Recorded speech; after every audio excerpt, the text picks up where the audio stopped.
Welcome to the Finance Wisdom Summaries. The Intelligent Investor by Benjamin Graham. Chapter 1. Investment versus Speculation. The results the intelligent investor can expect. Clear definition. Graham defines investment as an operation which, after thorough analysis, promises safety of principal and an adequate return. Anything else is speculation. Danger of speculation. Speculation, though fascinating, is dangerous, especially when confused with investment. Emotional control. The intelligent investor is patient, disciplined, and controls their emotions, not the market. Limiting risk. It's crucial to limit the amount of money risked in speculation and keep it separate from investments. Important and impactful lesson. Lasting financial success doesn't come from guessing market movements, but from a disciplined, value-focused approach and a clear distinction between investment and speculation. Don't get swept away by the crowd's enthusiasm. Best practical example. Imagine you're considering buying shares of a hot tech startup, with its price skyrocketing daily. You hear stories of people who got rich overnight. Graham's lesson is that if you don't deeply analyze the company's fundamentals, profits, assets, debts, and don't have a clear margin of safety, buying for less than intrinsic value, you're not investing, but speculating. It's like playing the lottery. Fun, but not a strategy for long-term wealth building. An intelligent investor, on the other hand, would research thoroughly, understand the business, and only buy if the price offered a margin of safety, protecting them from large losses. Chapter 2. The Investor and Inflation. Inflation and bonds. Inflation erodes the purchasing power of money, negatively impacting fixed income bonds as their nominal return doesn't keep pace with rising prices. Stocks and inflation. While stocks may offer some protection against inflation, it's not guaranteed they will always outperform the loss of purchasing power. The money illusion. People tend to feel good about nominal gains, even if, after inflation, the real gain is negative. Diversification as protection. Diversifying beyond stocks, including assets like REITs, real estate investment trusts, and TIPS, Treasury inflation-protected securities, can strengthen defenses against inflation. Important and impactful lesson. Don't ignore inflation as it's a silent enemy of your wealth. Relying solely on stocks for protection is a mistake. A diversified portfolio, including inflation-protected assets, is essential to preserve purchasing power long-term. Best practical example? Think of a friend who's thrilled because their CDB, Certificate of Bank Deposit, investment yielded 10% last year. They feel rich with that number. However, if inflation that same year was 8%, your friend's real gain was only 2%. If you had invested in TIPS, Treasury inflation-protected securities, even if the nominal yield was lower, your capital's value would be adjusted for inflation, ensuring your purchasing power wasn't eroded. In other words, don't just look at the absolute return, always consider the real return after inflation. Chapter 3. A Century of Stock Market History. The level of stock prices at the beginning of 1972. The fallacy of extrapolation. One should not predict the market's future based solely on favorable past performance. Intrinsic value matters. The value of any investment is a function of the price paid for it. Very high prices, even for excellent companies, reduce future earning potential. Market cycles. The market swings between optimism and pessimism, and market prices often bear little relation to intrinsic value. Realistic expectations. The investor should have realistic return expectations that account for real and inflationary earnings growth and avoid speculative euphoria. Important and impactful lesson. The stock market is cyclical, and today's euphoria can be tomorrow's disaster. Don't fall into the trap of believing past returns will repeat. The price you paid today will determine your future profit. Best practical example. You have a colleague who in 1999 was euphoric about their tech stocks. They showed charts with annual returns of 50%, 100% or more, and said, "This time it's different." that the internet would change everything and that stocks would only go up. They ignored the fact that many of these companies weren't profitable or were trading at absurd multiples. The lesson here is that just like in 2000, the stock market can crush those who believe excessive optimism is a right. An intelligent investor, like Graham, would have asked, at what price?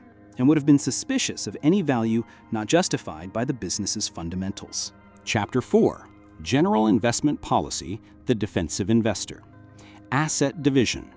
The defensive investor should divide their resources between bonds, or cash equivalents, and high-quality stocks. Ideal proportion. Graham suggests a proportion of 25% to 75% in stocks and the inverse in bonds, with an egalitarian starting point, 50%, 50%. Rebalancing discipline. Periodically rebalancing the portfolio, for example, every 6 months, is crucial to maintain the desired proportion and avoid buying high and selling low. Temperament over age. The decision of how much risk to take depends more on your temperament and ability to handle fluctuations than on your age. Important and impactful lesson. The key for the defensive investor is simplicity and discipline. A clear asset allocation policy and periodic rebalancing protect against market emotionality and ensure you don't lose money due to lack of control. Best practical example. Imagine you're a conservative investor and decide to follow Graham's 50% 50% rule, allocating half your capital to bonds and half to large-cap stocks. If the market rises and your stocks now represent 60% of your portfolio, Graham's discipline tells you to sell the excess stocks and buy more bonds, returning to the original proportion. If the market falls and stocks represent 40%, you buy more stocks with the bond money. This counterintuitive strategy prevents you from buying high and selling low, smartly profiting from market fluctuations without getting carried away by panic or euphoria. Chapter 5. The Defensive Investor and Common Stocks. Advantages of stocks. Stocks offer protection against inflation and greater long-term return potential, if bought at reasonable prices. Selection criteria for defensive investors.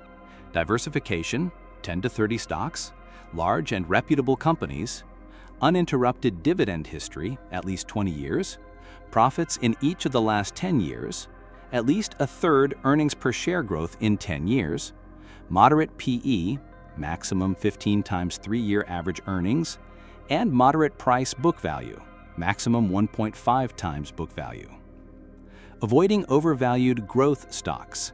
High-growth stocks are often excessively priced, introducing a speculative element.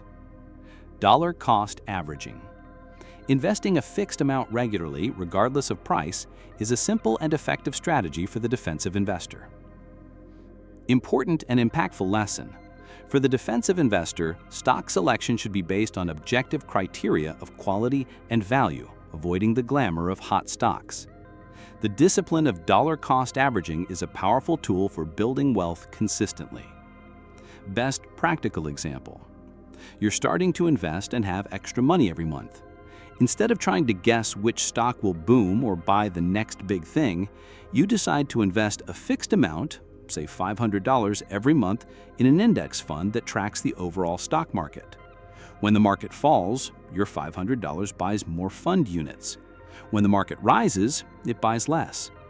Over time, this strategy allows you to accumulate more shares at lower prices and protects you from the temptation to buy when prices are at their peak. It's a sit back and win approach, stress-free. Chapter 6. Investment Policy for the Enterprising Investor, a Negative Approach. Focus on exclusions. The enterprising investor must, above all, know what not to do, avoiding risky or overvalued investment categories. Caution with IPOs, initial public offerings. New stock offerings are often sold under favorable conditions for the seller and can be dangerously overvalued. Avoiding second-tier bonds at full price. Low-quality bonds or preferred stocks, if bought near par, offer substantial risk without sufficient reward. Transaction costs and taxes.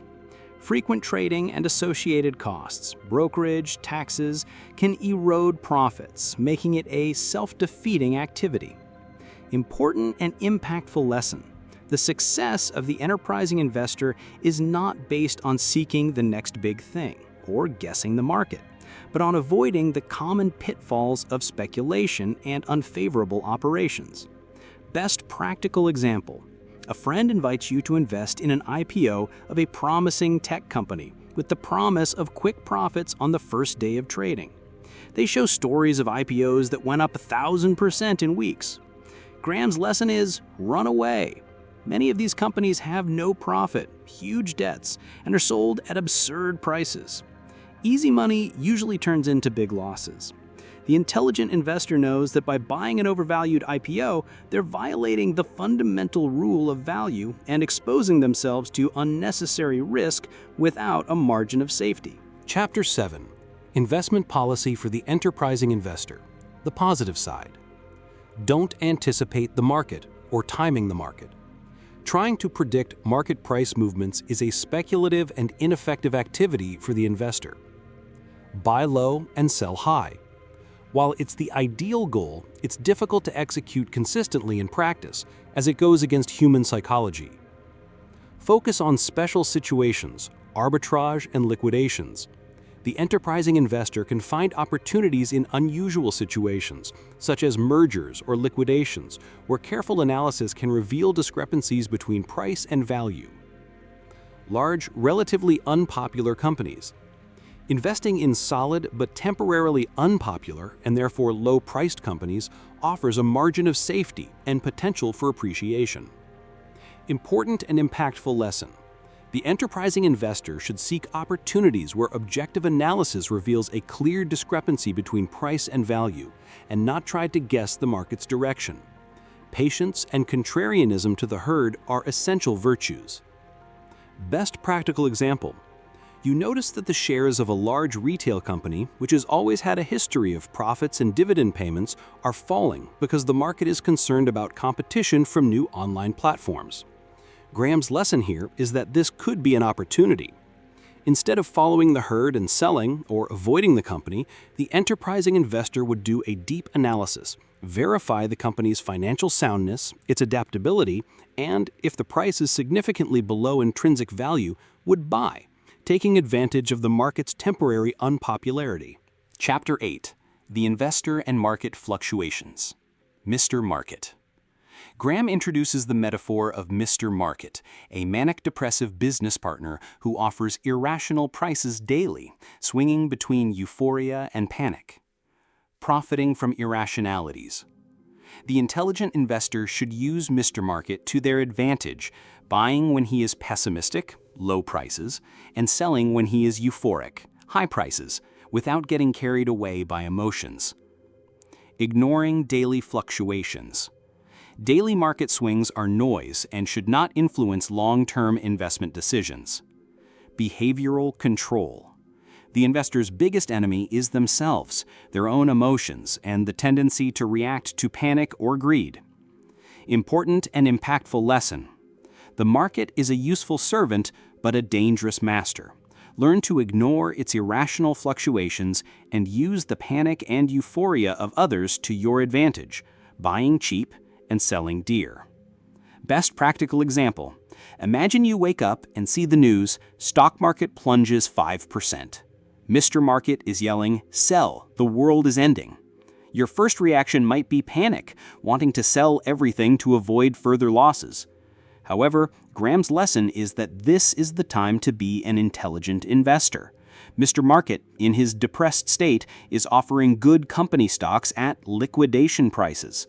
Instead of selling, you would buy more, taking advantage of others' irrationality to build your wealth. Chapter 9. How to invest in investment funds. Mutual funds. They are a convenient and diversified way to invest, especially for defensive investors, offering access to professional management. Mediocre performance. Most actively managed funds fail to outperform the market in the long run, mainly due to fees and transaction costs. Advantage of index funds. Index funds, which replicate the performance of a market index, offer low cost and outperform most active funds in the long run. Avoiding hot funds. Past performance is no guarantee of future returns. Avoid funds that have had spectacular recent highs. Important and impactful lesson. The simplicity and low cost of index funds are the smartest path for most investors. Don't try to guess which fund will be the next winner, as history shows that most fail to outperform the market. Best practical example. You're thinking about investing in mutual funds and see one that had a 50% return last year. The advertising is aggressive and the manager is a guru on TV. Graham's lesson and experience show that funds with spectacular returns rarely maintain them. Instead, you would choose a low-cost index fund, which simply tracks the overall market. Although it may not seem exciting, this fund, over time, tends to outperform most actively managed funds because it has much lower costs. Chapter 10. The Investor and Their Advisors. Professional advice. Amateur investors can benefit from professional guidance, but should choose reliable advisors with reasonable fees. Skepticism about forecasts. Be wary of any advisor who promises spectacular returns or predicts the market with certainty. Conflict of interest. Be aware of conflicts of interest, especially in brokerages that profit from frequent trading. Your duty as a client. The investor is ultimately responsible for their decisions and must understand their advisor's investment philosophy. Important and impactful lesson: choose a financial advisor who is transparent, focused on your interests, and doesn't promise miracles. Your own vigilance is the best protection against bad advice. Best practical example. A stockbroker calls you with an unmissable opportunity, a stock that will skyrocket in a matter of weeks, and they guarantee you a 30% profit. Graham's lesson is: be suspicious. Professionals who promise guaranteed or far above average returns usually have an interest in commissions, not in your long-term success. A good advisor will be cautious, transparent about risks, and focused on building a solid financial plan for you, not on guessing the market. Chapter 11. Security Analysis for the Lay Investor, a General Approach. Focus on intrinsic value. Security analysis should focus on determining a company's intrinsic value based on facts and not speculation. Skepticism about future projections. Complex projections of future earnings are inherently uncertain and can lead to overvalued assessments. Safety tests for bonds. For bonds and preferred stocks, safety is measured by the coverage of interest charges by earnings and the company's financial soundness. Quantitative versus qualitative approach. Graham advocates a quantitative approach, focused on numbers and historical data, rather than intangible factors and subjective forecasts. Important and impactful lesson: for the investor, stock analysis should be an extension of a businessman's due diligence when buying a business. Focus on concrete facts and historical data, and be wary of optimistic projections without a solid basis. Best practical example: you're considering investing in a company, and the analyst presents you with a report full of complex charts and earnings projections that double every year for the next 5 years. He justifies the high stock price based on these growth potentials. Graham's lesson here is to be skeptical. Instead of being impressed by complex math and future projections, you should focus on past profits, current financial soundness, and tangible metrics like book value. History shows that elaborate math often disguises speculation. Chapter 12. Considerations about earnings per share. Don't rely on single-year earnings. Annual earnings can be volatile and don't reflect a company's true earning power. Beware of special adjustments. Companies can use accounting adjustments to manipulate reported earnings, such as non-recurring expenses that actually recur. Dilution factor. The existence of convertible securities or stock options can dilute earnings per share, a factor the investor needs to consider. Importance of average earnings. Using average earnings over a longer period, 7 to 10 years, provides a more accurate picture of profitability and reduces the impact of accounting manipulations. Important and impactful lesson. Earnings numbers can be misleading. Dive deep into financial reports, especially the footnotes, and focus on the company's real earning power over time, not isolated or creative results. Best practical example. You read a company's quarterly report and see that it had record profit thanks to an extraordinary item from asset sales.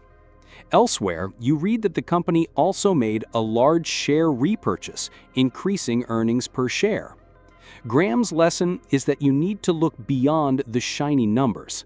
Analyze the footnotes, see if extraordinary items are truly rare or if the company is constantly cleaning up its books. If the company is spending tons of money on share repurchases while its operating profitability is weak, that's a red flag. Chapter 13. A comparison between 4 listed companies. Price-value discrepancy. A stock's market price can diverge significantly from its intrinsic value driven by emotional and speculative factors. Growth versus value. Companies with high growth but overvalued can be worse investments than solid companies with moderate growth but conservatively priced. Intangibles and price. Companies with a large part of their market value based on intangibles like future expectations or glamour are more susceptible to price drops. Quality and price criteria. Analysis should combine quality criteria such as earnings stability, financial soundness, with price criteria like moderate PE and P by B. Important and impactful lesson. Don't be seduced by a stock's glamour or market movement. Focus on the quality of the business and a fair price in relation to its tangible fundamentals. Best practical example. Imagine you're comparing 2 companies. Company A, a tech startup with explosive growth but not yet profitable and with a market value 100 times its sales, and Company B, a traditional manufacturing company growing steadily, paying dividends, and trading at 10 times its earnings and 1.5 times its book value. Graham's lesson is that while Company A may seem more exciting, Company B, with its solid fundamentals and reasonable price, offers a much greater margin of safety and more predictable and secure return potential. Chapter 14. The selection of stocks for the defensive investor. Focus on quality and quantity. The defensive investor should choose stocks that meet rigorous criteria of quality: size, financial soundness, earning stability, dividend history, and quantity, moderate PE and PB. Avoiding low-quality stocks. Exclude small, financially weak companies or those with a history of losses. PE and PB as filters. Use these ratios to ensure the price paid aligns with the value of the company's earnings and assets. More suitable sectors. Stable and regulated sectors such as public utilities may be more suitable for the defensive investor. Important and impactful lesson. For the defensive investor, stock selection is a process of elimination. Exclude what is risky or overvalued and focus on companies that offer solidity and a reasonable price without requiring extensive analysis effort. Best practical example, you want to invest in stocks, but you don't have the time or interest to delve into analysis. Graham's lesson is that you can use a simple filter. Imagine you only buy stocks of companies with over $10 billion in annual revenue, that have paid dividends for over 20 years, that haven't had a loss in the last 10 years, and that are trading at a maximum of 15 times the average earnings of the last 3 years. This approach, though seemingly restrictive, will give you a portfolio of solid and reliable companies, minimizing the risk of large losses. Chapter 15. The selection of stocks for the enterprising investor. Difficulty of outperforming the market. It's extremely difficult for most investors to consistently outperform the market, even for professionals. Focus on price-value discrepancies. The enterprising investor seeks opportunities where a stock's market price is significantly below its intrinsic value. Undervalued stocks, net-nets. Companies trading for less than their net current assets minus total liabilities, are an excellent example of a margin of safety. Special situations, workouts. Opportunities in mergers, acquisitions, and reorganizations where careful analysis can yield significant profits with limited risk. Important and impactful lesson. For the enterprising investor, success doesn't come from predictions, but from an active search for price-value discrepancies and the willingness to go against the current when fundamental analysis justifies it. Best practical example. You're reading a financial report and discover a small manufacturing company that is trading on the stock exchange for less than its cash and inventory, even without considering its machinery and buildings. Graham's lesson is that this is a classic undervalued stock. Even if the company isn't glamorous or in a hot sector, you're buying its assets for a bargain price. This gives you a huge margin of safety. Even if the business doesn't do so well, you have a good chance that the value of the assets will materialize, generating profit. Chapter 16. Convertible Issues and Warrants. Misleading appearance of convertibles. While they offer a combination of fixed income and stock appreciation potential, convertibles often compromise safety or return. Risk in bull markets. Convertibles issued in bull markets tend to underperform in downturns, as conversion becomes less attractive and the underlying security may be questioned. Warrants. They are often seen as paper money that artificially inflates a stock's market value without adding real value.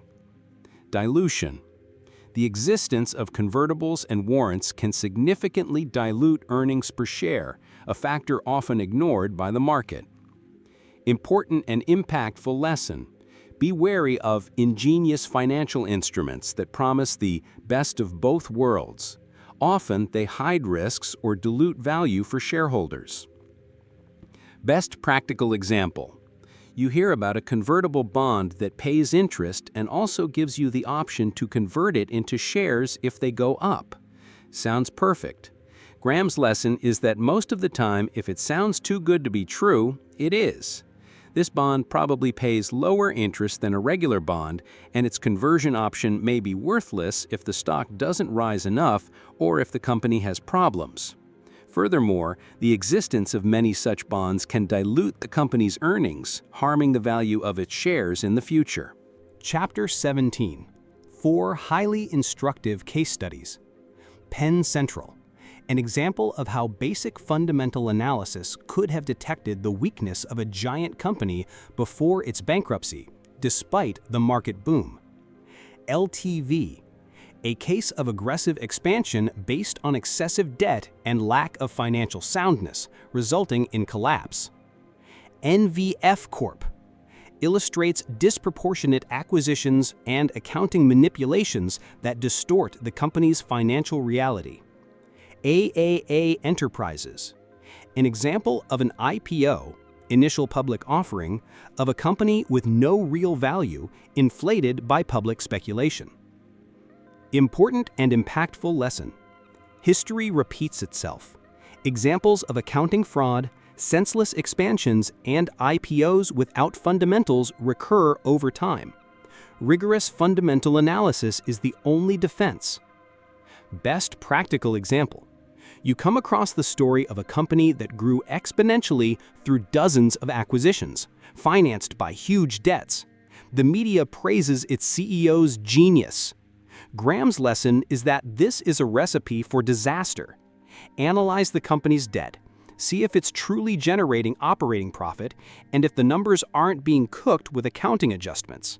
The LTV story shows that empires built on sand crumble no matter how genius the architect seems. Chapter 18.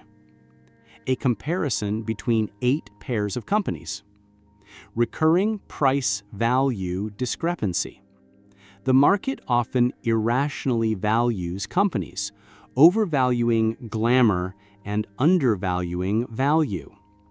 Focus on business, not emotion. The investor should focus on the quality and fundamentals of the business, ignoring market noise and emotional associations. The margin of safety in action. Solid but unpopular and therefore cheap, companies offer a margin of safety against valuation errors and can yield superior returns. Patience is key. Patience is necessary to wait for the market to recognize a company's intrinsic value. Important and impactful lesson. The market is often irrational, driven by emotions. The intelligent investor, on the other hand, acts with logic, seeking the true value of companies, even if they are boring or out of fashion. Best practical example, you're choosing between two stocks.